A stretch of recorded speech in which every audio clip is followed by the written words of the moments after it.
What's up guys, it's your boy Div. Welcome back to my YouTube channel. I'm very excited for this video because I'm going to give a lot of you first-time entrepreneurs a couple of tips on how to get started on your business. Now, this isn't going to be just the normal stuff that you hear online, stuff that I've really experienced. So, without further ado, let's get right into it. Tip number one, when you're first starting out with entrepreneurship and you're ready to dive into your business idea, you have something in mind that you really want to work on and you're passionate about it, don't know what step to take next. Guys, tip number one is to sit at your computer and do research. When you're jumping into a new business idea, you want to make sure that you understand the ins and outs of your business and of your industry.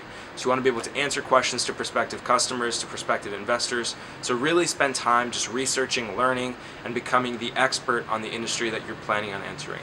So I know that's a sort of a tip that you hear often, but trust me, it's very crucial to when you're starting your company to really being successful on whatever you're doing. The tip number two when you're starting your first business is to create a plan. Once you've done your research and you know exactly how you need to execute your idea, you want to sit down and create a business plan. Now, it doesn't have to be 10, 30, 50, 100 pages. It can be 2 pages, it can be 5. It could be longer if you wanted it to, but basically what you just want to have written down is your go-to market strategy, how you're going to find the product, how you're going to source it, how you're going to create marketing plans, how you're going to, basically just the entire strategy that you have in place that you're going to use to execute moving forward. So you want to make sure things are in writing. A business plan is something you can always go back and revisit. Let's say you're sort of stuck, you can always go back to that plan and sort of get center focused based on what you had created before. So it's always good to have a plan. Again, don't go crazy on it.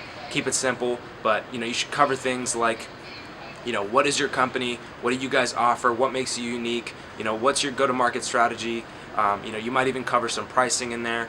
And yeah, just make sure you have the basics of all aspects of your company covered. Third tip for you first-time entrepreneurs is to create a team. Something that I did when I first started out as an entrepreneur, I want to say maybe 6 years ago, was that I was trying to execute on my ideas without any help from other people. Now, what I failed to understand was that I'm not good at everything and that I need to learn how to delegate and find people who have the different strengths that I did and then, use those strengths to build the business. At the end of the day, that's what's important. So make sure you find a team, find someone who's good at engineering, if you're in the e-commerce or tech space, find someone who's good at marketing, someone who's good at sales. It's always good to have someone who's good at design. So don't overlook the importance and the power of having a team behind you, because there's so much that you have to do when you're building a business that you're not going to be able to do them by yourselves.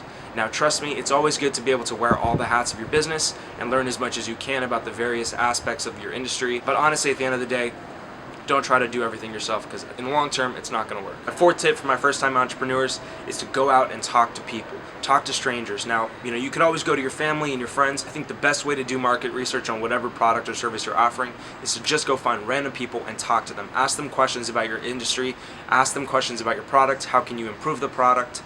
Now, a lot of people get confused because, they start to hear different things from different people and then they don't know which advice to take. Now, you don't have to take all the advice that you hear, but honestly, at the end of the day, you're going to see some sort of pattern in terms of the response that you're getting from the people that you speak to.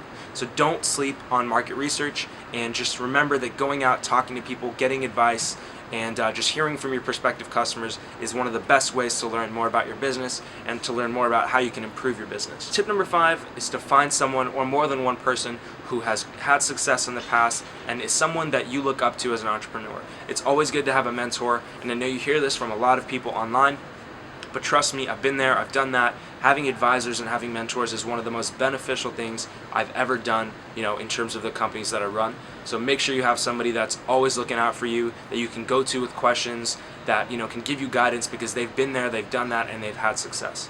Alright guys, so thank you so much for tuning in. Again, it's your boy Div. Make sure you guys follow me on Instagram and Snapchat. I'm going to put all my links down below. And make sure you check out my 2 companies, DIVIJ LA and the DIVIJ Group. And I will catch you guys in the video tomorrow. Stay tuned, and peace.